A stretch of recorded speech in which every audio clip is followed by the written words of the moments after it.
Hello, my name is McGuire Moore, and today I'm going to be showing you how to tie a palomar knot for fishing. This is one of the most simple knots possible, but it is also the strongest.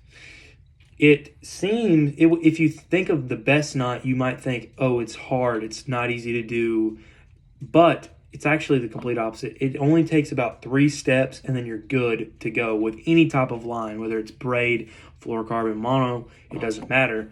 You're still good. So instead of using a regular fishing rod that's about 7 foot long, it wouldn't be in the frame, it would be a hassle, it would hit the ceiling.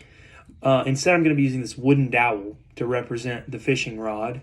And then instead of regular fishing line, which is way too thin to be seen on camera, it's a little finicky to work with, and honestly, it's much easier to just tie shoestring on instead.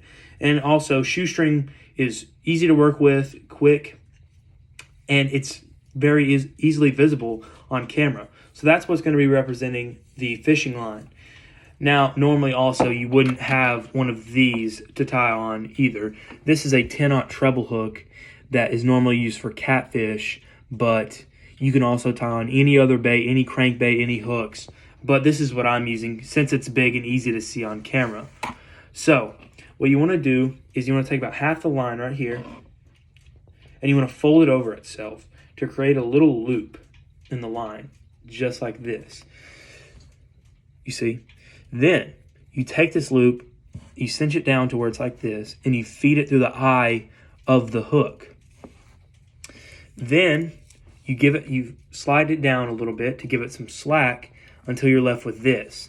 This side with the loop, and then 2 individual ends right here. This one goes back to the rod, this one's just dangling.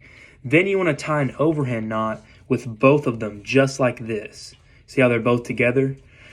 Then you're ended with this. Now you don't want to cinch this down too tight. I want to say that's good enough.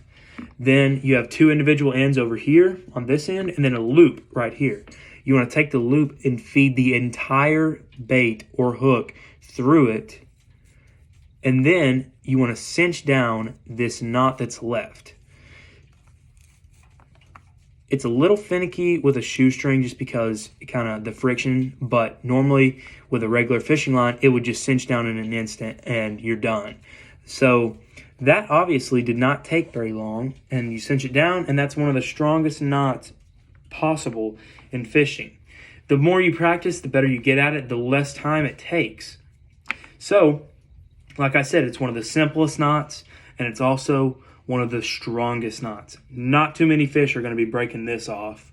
So, it's very useful, it's very easy, and that's how to tie a palomar knot.